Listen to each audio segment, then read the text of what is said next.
Coinbase doesn't just want to be a crypto exchange. It wants to replace your bank, your broker, and your payment app. And that might sound exaggerated until you actually look at what they're building. Because beneath the headlines and price charts, Coinbase has quietly been executing on three priorities that together point to something much bigger, a global financial platform designed for the next billion users. In this video, I'm going to break down what Coinbase's real endgame is, why it matters for crypto users, why it matters for traditional finance, and why it could reshape how money works entirely. To understand where Coinbase is going, you have to understand where it started. In 2012, Coinbase was simple. It was a Bitcoin exchange. You bought Bitcoin, you held Bitcoin, maybe you sold it. That was it. Fast forward to the early 2020s, and Coinbase became something else entirely, the most regulated, publicly traded crypto company in the world. While other exchanges chased growth offshore, Coinbase leaned into compliance, licenses, and regulators. That decision slowed them down in some ways, but it also positioned them for the long game. And that long game, looking toward 2026 and beyond, isn't just crypto, it's full-stack global finance. When you zoom out, Coinbase starts to look less like a single company and more like a combination of several giants. It competes with Binance as a global exchange. It overlaps with Robinhood in trading and investing. It challenges PayPal and Visa in payments. And with Base, its Ethereum Layer 2, it even plays in the same arena as blockchain infrastructure itself. The core thesis is simple but ambitious. Coinbase wants to own the financial stack end-to-end, from infrastructure to applications to users. The first pillar of that strategy is the global multi-asset exchange. Coinbase isn't just expanding what you can trade, it's trying to unify everything under one account. Crypto spot markets, crypto derivatives, tokenized stocks, commodities, and even prediction markets all living in the same place. Right now, traditional finance is deeply fragmented. You use one app for stocks, another for crypto, another for options, another for international transfers. Coinbase's vision is one balance sheet, one account, one interface for everything. That's a massive shift if it works. Imagine trading Apple stock, Ethereum, gold, and a prediction market on interest rates without ever leaving the same platform. For users, that's convenience. For Coinbase, that's retention, liquidity, and scale. And this is where regulation, usually seen as a downside, becomes a moat. Coinbase's deep regulatory positioning in the US and other jurisdictions makes it one of the few crypto-native companies that can even attempt this legally. Offshore exchanges can move faster, but they can't easily offer regulated tokenized equities or compliant derivatives to mainstream users. Of course, this comes with real challenges. Regulation cuts both ways, and expanding into multiple asset classes invites more scrutiny, not less. Coinbase also faces competition from traditional brokers who already have liquidity and user trust, as well as crypto-native platforms that innovate faster. Liquidity fragmentation is another risk. If users spread activity across too many products too quickly, markets can thin out.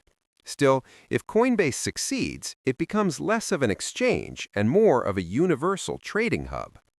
The second pillar is arguably even more important: stablecoins and payments. Coinbase's bet on USDC isn't accidental. Stablecoins are not just another crypto asset, they're a new money rail. USDC sits at the center of Coinbase's strategy for payments, savings, and cross-border transfers. While trading volume goes up and down with market cycles, payments are recurring, predictable, and global. Think about real-world use cases. Remittances that currently take days and charge high fees can settle instantly. Payroll can be paid globally without relying on correspondent banks. Merchants can accept payments without worrying about chargebacks or settlement delays.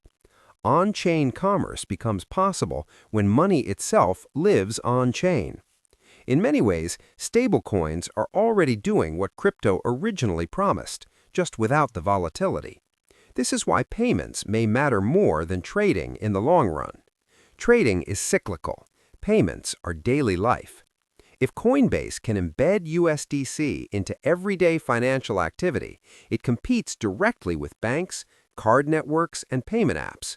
Compared to banks and Visa, stablecoins offer lower fees, instant settlement, global access, and 24/7 availability. That's not a marginal improvement, that's a structural one. The third pillar ties everything together: Base, developers, and the Base app. Base is Coinbase's Ethereum Layer 2, but it's not just about cheaper transactions. It's infrastructure for an entire ecosystem of apps: DeFi, social, payments, gaming, and things we haven't even seen yet. The strategy here is a classic flywheel.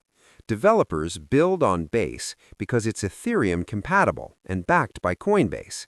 Users arrive through Coinbase's distribution. Coinbase monetizes through fees, infrastructure, and ecosystem growth. On top of that sits the Base app, which hints at a consumer-facing super app, a wallet that's also social, that also handles payments, that also gives access to apps. If that sounds familiar, it should. It resembles WeChat in China, Cash App in the US, or the Apple App Store model applied to finance. Instead of downloading dozens of apps, users live inside one financial environment. When you connect the dots, the flywheel becomes clear. The exchange brings liquidity. Stablecoins move money. Base hosts applications. Applications attract users. Users generate volume, fees, and data. And all of it reinforces everything else.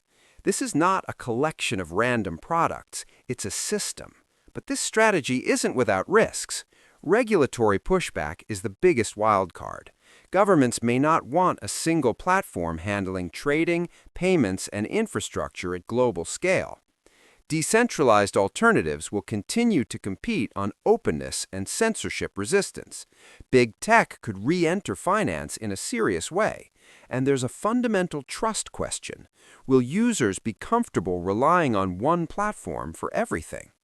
So the final question is whether Coinbase can become the Apple of finance. In the best-case scenario, it becomes a global financial operating system, compliant, user-friendly, and deeply integrated into everyday life. In the worst-case scenario, it becomes over-regulated, slow, and out-innovated by leaner competitors. The outcome isn't guaranteed, but what is clear is this: Coinbase is no longer just betting on crypto prices going up. It's betting on rebuilding the financial stack itself. And that makes it one of the most important companies to watch in the next decade. So here's the question I'll leave you with. Would you trust Coinbase as your primary financial platform? Let me know in the comments. And if you found this breakdown useful, make sure to like, subscribe, and share, because this story is only just beginning.